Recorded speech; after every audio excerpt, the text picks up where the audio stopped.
So friend, आज हम solve करेंगे class 10 math height and distance का एक बहुत ही प्यारा सा क्वेश्चन है। ठीक है, ध्यान दीजिएगा। क्वेश्चन क्या है? The angle of depression of the top and bottom of a building 50 meters high as observed from the top of a tower are 30 degree and 60 degree respectively. ठीक है, देखिए क्वेश्चन का मतलब क्या है, फिगर से समझते हैं। ठीक है, ए और बी सपोज क्या है, बिल्डिंग है। ए और बी क्या है, बिल्डिंग है। इस बिल्डिंग की जो हाइट है वो कितनी है, 50 मीटर। कितनी है, 50 मीटर है। ठीक है, और सी और डी, पूरा ये सी डी क्या है, टावर है। सी और डी क्या है, टावर है। ठीक है, सी और डी क्या है, टावर है। ठीक है, तो इस टावर के टॉप से, इस टावर के टॉप से यानी कि डी पॉइंट से अगर इस बिल्डिंग के टॉप को देख रहे हैं तो जो एंगल ऑफ डिप्रेशन बन रहा है वो कितना बन रहा है, 30 डिग्री बन रहा है। ठीक, फिर इसी टावर के टॉप से अगर बिल्डिंग के मैं बॉटम को देख रहा हूं तो जो एंगल ऑफ डिप्रेशन बन रहा है वो कितना बन रहा है, 60 डिग्री बन रहा है। ठीक है, अब क्वेश्चन में क्या बोला गया है, find the height of the tower. यानी कि सबसे पहले तो आपको टावर की हाइट बतानी है। टावर की हाइट बोले तो क्या, पूरा और सी और डी, पूरा सी और डी आपको फाइंड करना है। ठीक है, उसके बाद क्या बोला गया है, and also the horizontal distance between the building and the tower. और आपको हॉरिजॉन्टल डिस्टेंस बताना है बिल्डिंग और टावर के बीच में। ये रहा आपका बिल्डिंग और ये रहा आपका टावर। ठीक है, तो इन दोनों के बीच का डिस्टेंस कितना होगा, यानी कि आपको बीसी पूछा जा रहा है। ठीक है, तो आइए क्वेश्चन को सॉल्व करते हैं। सबसे पहले देखिएगा, ए और बी क्या था, बिल्डिंग था। इस बिल्डिंग की हाइट कितनी है, 50 मीटर। अगर ए बी 50 है तो आपका ई और सी भी कितना होगा, 50 होगा। क्यों? क्योंकि ये जो बीच में शेप बना है ए बी सी और ई, ये कौन सा शेप बन गया, रेक्टेंगल का शेप बना है। ठीक है, तो रेक्टेंगल में अपोजिट साइड क्या होती है, इक्वल होती है। ये 50 है तो ये भी कितना होगा, 50 होगा। ठीक, वैसे ही जो आपका ए ई होगा वो किसके इक्वल होगा, बी और सी के इक्वल होगा। ठीक है, जो ए ई होगा वो किसके इक्वल होगा, बी और सी के इक्वल होगा। ठीक है, अब ध्यान दीजिएगा, यहाँ पर देखिए सोल्यूशन में लिखेंगे, let height of building A B is equal to 50 meter. ठीक है, यानी कि ए और बी क्या हमारा बिल्डिंग है, इस बिल्डिंग की जो हाइट है वो कितनी है, 50 मीटर है। ठीक है, and let height of tower C D is equal to H meter. ये जो टावर था सी और डी, कंप्लीट सी और डी को मैंने क्या माना, एच मीटर। ठीक है, जो कंप्लीट सी और डी क्या था उसको मैंने क्या मान लिया, एच मीटर मान लिया। ठीक है, कंप्लीट सी डी टावर की जो हाइट थी उसको मैंने क्या माना, एच मीटर मान लिया। ठीक है, अब ध्यान दीजिएगा, then DE is equal to में सी डी माइनस ई सी। अगर आपको डीई निकालना हो तो क्या करना पड़ेगा, सी डी में से माइनस करना पड़ेगा ई और सी को। पूरा सी डी को मैंने क्या माना, एच मान लिया, और जो आपका इसी वो कितना है, 50 है। ठीक है, तो जो डीई आएगा वो कितना आएगा, एच माइनस 50 मीटर में आ जाएगा। ठीक है, यानी कि देखिए टोटल सी और डी को तो मैंने मान लिया था एच, अगर इतना 50 है तो इतना भी, ये भी 50 हो जाएगा क्योंकि रेक्टेंगल में अपोजिट साइड इक्वल होती है।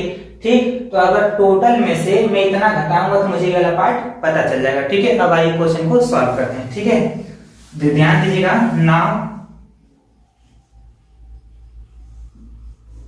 Now in triangle D E A, D E A. ठीक है, ध्यान दीजिएगा, इन ट्रायंगल डी ई ए। ठीक है, परपेंडिकुलर पता है, हम लोग बेस निकाल सकते हैं। परपेंडिकुलर पता है, बेस निकाल सकते हैं। किसका यूज करेंगे, tan का। देखिए ये क्वेश्चन tan से भी लग जाएगा, cot से भी लग जाएगा। ठीक है, तो हम tan का यूज करेंगे। ठीक है, तो ध्यान दीजिएगा। अब जैसे ये बात और, ठीक है, अगर ये एंगल आपका 30 डिग्री है, इतना एंगल 30 है तो ये वाला भी एंगल कितना हुआ, 30 डिग्री हो जाएगा। ठीक है, क्यों? क्योंकि जो एंगल ऑफ डिप्रेशन होता है वो इक्वल होता है किसके, एंगल ऑफ एलिवेशन के। ठीक है, तो इसमें हम लोग लगाएंगे tan।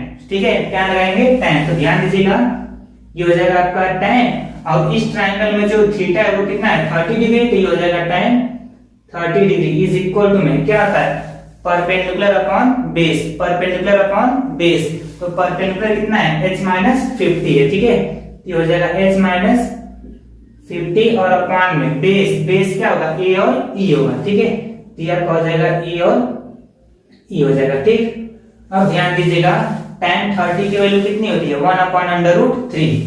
ठीक है, 1 upon under root 3 is equal to में h माइनस 50 और अपॉन में क्या हो जाएगा, ए और ई हो जाएगा। ठीक है, अगर क्रॉस मल्टीप्लाई किया जाए तो बताइए ए का मल्टीप्लाई 1 के साथ करेंगे तो क्या आएगा, ए हो जाएगा, और इज इक्वल टू इसका मल्टीप्लाई इसके साथ करेंगे तो क्या हो जाएगा, √3 हो जाएगा, और मल्टीप्लाई में आपका h माइनस 50 हो जाएगा। ठीक है, इसको मान लेते हैं इक्वेशन नंबर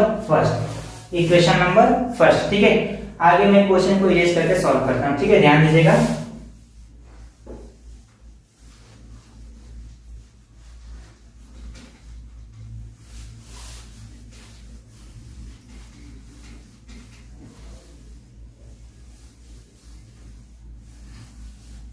ठीक है, अब चलते हैं इन ट्रायंगल DCB, में ध्यान दीजिएगा। ठीक है, इन ट्रायंगल DCB में। ठीक है, नाउ इन ट्रायंगल DCB में। ठीक है, देखिए परपेंडिकुलर पता है, बेस निकाल सकते हैं, tan का यूज करेंगे। ठीक है, तो इसमें हम लोग लगाएंगे tan। ठीक है, और इसमें थीटा कितना होगा, 60। क्यों, अब ध्यान दीजिएगा, ये पूरा जो एंगल है, ये पूरा एंगल कितना है, 60 है। ये पूरा एंगल 60 है, तो ये वाला एंगल कितना होगा, 60 होगा। क्यों, क्योंकि एंगल ऑफ डिप्रेशन इक्वल होता है एंगल ऑफ एलिवेशन के। ठीक है, तो इसमें लगाएंगे हम लोग tan 60। ठीक है, तो tan का रेशियो जो होता है वो क्या होता है, परपेंडिकुलर अपॉन बेस। ठीक है, तो ध्यान दीजिएगा, मैंने पूरा C और D को मैं क्या माना था, H माना था ना, तो H रखेंगे। ठीक है, ये हो जाएगा आपका H, और अपॉन में बेस में क्या आएगा, पूरा आपका B और C आएगा। बेस में क्या आएगा, B और C आएगा। ठीक, tan 60 की वैल्यू कितनी होती है, √3 होती है। tan 60 की वैल्यू √3 होती है, इज इक्वल टू में H और अपॉन में क्या हो जाएगा, B और C हो जाएगा। ठीक है, अब ध्यान दीजिएगा, यहाँ पर ये हो जाएगा आपका √3। ठीक है, यह स्टेप देखिए, स्टेप को थोड़ा सा मैं कम कर देता हूं। ठीक है, ध्यान दीजिएगा, ये डिवाइड में BC है, इधर जगह क्या हो जाएगा, मल्टीप्लाई में, यानी कि √3 BC और इज इक्वल टू में क्या हो जाएगा, H हो जाएगा।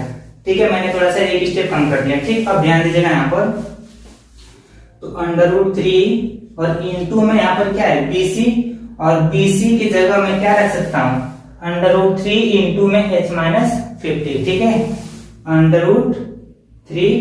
ठीक है, ध्यान दीजिएगा, ये आपका हो जाएगा कितना, इंटू में √3 कर देते हैं, और ये हो जाएगा H माइनस 50। ठीक, और इज इक्वल टू में कितना होगा, आपका H होगा। ठीक, क्योंकि जो BC है वो किसके इक्वल होगा, A और E के इक्वल होगा, क्योंकि रेक्टेंगल में अपोजिट साइड इक्वल होती है। जो AE होगा वही हमारा क्या होगा, BC होगा। ठीक है, अब ध्यान दीजिएगा, इन दोनों का मल्टीप्लाई करेंगे तो क्या आएगा, 3 आ जाएगा।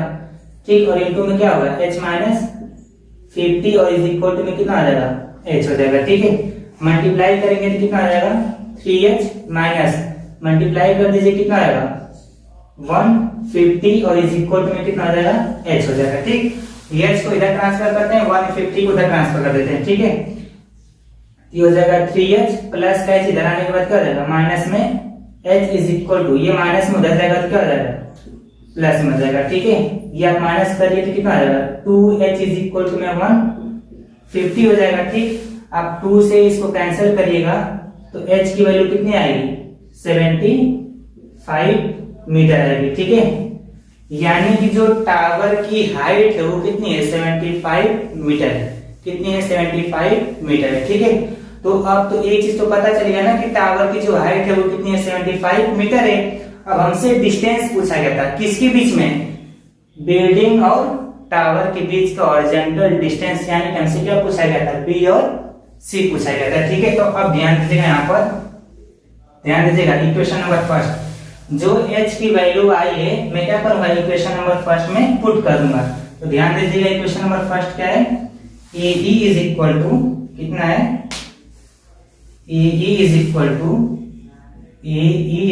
टू कितना है, ध्यान दीजिएगा, √3 और इंटू में कितना है, H माइनस 50 है। ठीक है, तो AE इज इक्वल टू में √3 हो जाएगा, और H की वैल्यू कितना निकाले हैं, 75 निकाले हैं। ठीक है, ये हो जाएगा 75 और माइनस में 50 हो जाएगा। ठीक है, तो AE इज इक्वल टू में √3 हो जाएगा और इंटू में 75 से अगर 50 घटेगा तो कितना बचेगा, 25 बचेगा।